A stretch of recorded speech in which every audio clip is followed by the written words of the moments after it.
পৃথিবীতে এমন লক্ষ লক্ষ মানুষ আছে যারা একদিন সিগারেট ধরেছিল, কিন্তু তারা আবার সিগারেট ছেড়েও দিয়েছে।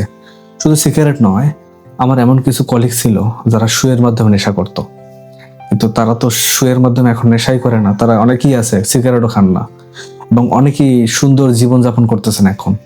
সুতরাং সিগারেট খাওয়া ছাড়া যাবে না, এটা সম্পূর্ণ একটা মনস্তাত্ত্বিক একটা রিমর, একটা গুজব, এটা আর কিছুই নয়। আমরা ভাবি যে অভ্যাসটা বছরের পর বছর আমাদের তৈরি হয়েছে, সেটা কি আমরা ছেড়ে দিতে পারবো?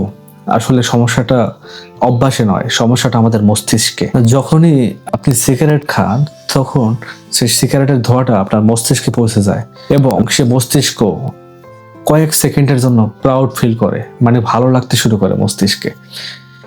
এই জন্য আমরা যখন সিগারেট খাই না, তখন আসলে একটা উইথড্র হয়, মানে সিগারেট খাওয়ার একটা প্রবণতা বা ইচ্ছা শক্তি তৈরি হয়। অনেকেই মনে করে যে সিগারেট খেলে তাদের মস্তিষ্ক শান্ত হয় এবং সিগারেট তাদেরকে শান্ত করে, কিন্তু বাস্তবতা হলো যে সিগারেট তাদেরকে শান্ত করে না, বরং সিগারেট ক্ষণিকের মধ্যে তাদেরকে আরো অস্থিরতা করে এবং আস্তে আস্তে সেটাকে ঠিক করে। ব্যাপারটা এরকম, ধরেন আজকে চালের দাম 5 টাকা বাড়ছে, আপনি এটা নিয়ে খুব আন্দোলন করলেন, করলেন, তখন হচ্ছে যে আপনাকে চালের দাম 3 টাকা কমাই দেওয়া হলো, আপনি তখন খুশি। এই যে আপনি 2 টাকা লস, এই 2 টাকা লস নিয়েও আপনি খুশি। সব এই সিগারেটের ব্যাপারটা এরকম, যে সিগারেটটা আমাদেরকে, ব্রেনটাকে অনেক অস্থির করে এবং আস্তে আস্তে সে অস্থিরতা একটু কমিয়ে দেয়। তা আপনি ভাবেন যে না, আমি একটু বেটার ফিল করতেছি। This is the fact. এখন প্রশ্ন হলো কিভাবে এই চক্রটাকে ভাঙা যায়। প্রথম ধাপ হলো বুঝতে পারা যে সিগারেট কোনো স্থায়ী সমাধান নয়। এটাকে বুঝতে হবে যে সিগারেট খাওয়াটা কোনো স্থায়ী সমাধান নয়। বেশিরভাগ সিগারেটের তীব্র আকাঙ্ক্ষা কয়েক মিনিটের মধ্যেই কমে যায়। আপনি যদি আসলে সিগারেট ছাড়তে চান, তখন যখন সিগারেট খেতে ইচ্ছে করবে, তখন একটু সময় নিন, ভাবুন আরো 10 মিনিট পরে খাবো। অদ্ভুত হলেও সত্য, এই 10 মিনিটই আপনার পার্থক্য করে দেয়।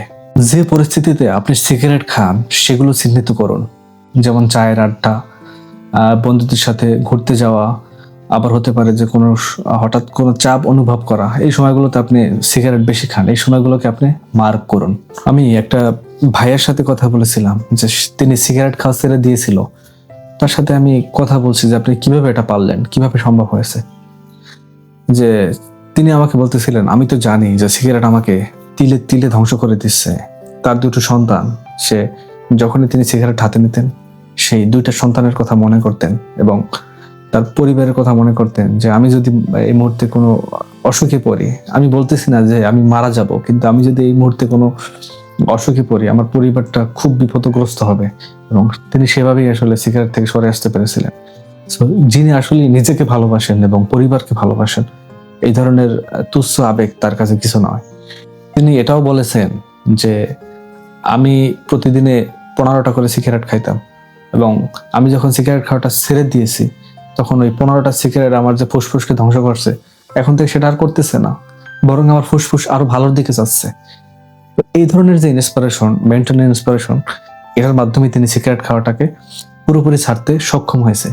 আর WHO, ওয়ার্ল্ড হেলথ অর্গানাইজেশন, একটা তথ্য দিয়েছে যে সিগারেট কখনো প্ল্যানিং করে ছাড়া যায় না। যে আমি আজকে খাবো বা এই সপ্তাহটা খাবো, আগামী সপ্তাহটায় ছেড়ে দেবো, এরকম হয় না। আমি সিগারেট ছাড়বো, আমি সিগারেট ছাড়তে দৃঢ় প্রতিজ্ঞ। The promise start from now, মানে আমি এখান থেকে সিগারেট খাওয়াটা ছেড়ে দিছি। কিসের আগামী সপ্তাহ, কিসের আগামীকাল, আমি এখন থেকে আর একটা সিগারেটও খাবো না। এই যে প্রতিজ্ঞা, এটা যদি আপনি করতে পারেন, you are must be winner. So আপনি অবশ্যই জিতে যাবেন, আপনি জিতে যাবেন, সিগারেট হেরে যাবে। সবাইকে ধন্যবাদ।